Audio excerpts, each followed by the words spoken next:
हो सकता है भगवान की भक्ति में जब हम आगे बढ़े तो हमारे जीवन में थोड़ा कठिनाई आए, थोड़ी भगवान परीक्षा हमारी लेते हैं। कभी कभी भगवान थोड़ा कष्ट, थोड़ा दुख हमारे जीवन में भेजकर हमें विचलित करना चाहते हैं।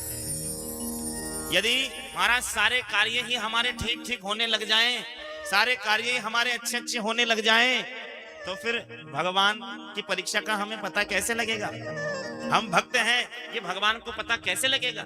इसलिए भगवान कुछ कठिनाई, कुछ हमारे जीवन में भेजते हैं ताकि भगवान को पता लगे कि ये भक्ति कर तो रहा है, लेकिन इसकी भक्ति का कारण कहीं परिवार का लालन पालन करना तो नहीं, कहीं इसकी भक्ति का कारण संसार की कामनाएं तो नहीं, मान प्रतिष्ठा के लिए तो भक्ति नहीं कर रहा।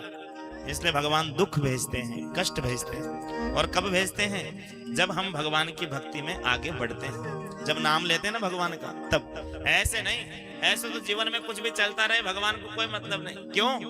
क्योंकि भैया कभी धूप में हम जा रहे हो, प्रचंड सूर्य की किरणें तप रही हो, दूर से हमें पीपल का वृक्ष दिख रहा है, बढ़िया छाया है, मन कर रहा है कि कितनी शीतल छाया है, नीचे जाते ही चैन मिल जाएगा, ये सारा पसीना सूख जाएगा। लेकिन धूप में खड़े खड़े हम सोचते रहें और पीपल के नीचे नहीं जाएं, तो क्या पसीना सूखेगा? क्या शीतलता मिलेगी?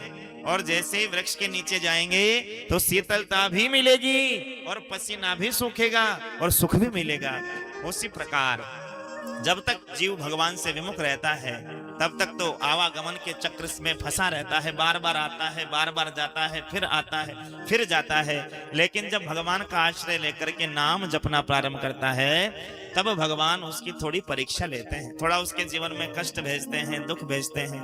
और उस दुख की घड़ी में यदि वो अपना आत्मविश्वास, आत्मबल यदि तोड़ता नहीं, भक्ति करता रहता है, भगवान की सेवा में लगा रहता है, तो भगवान फिर खूब कृपा करते हैं,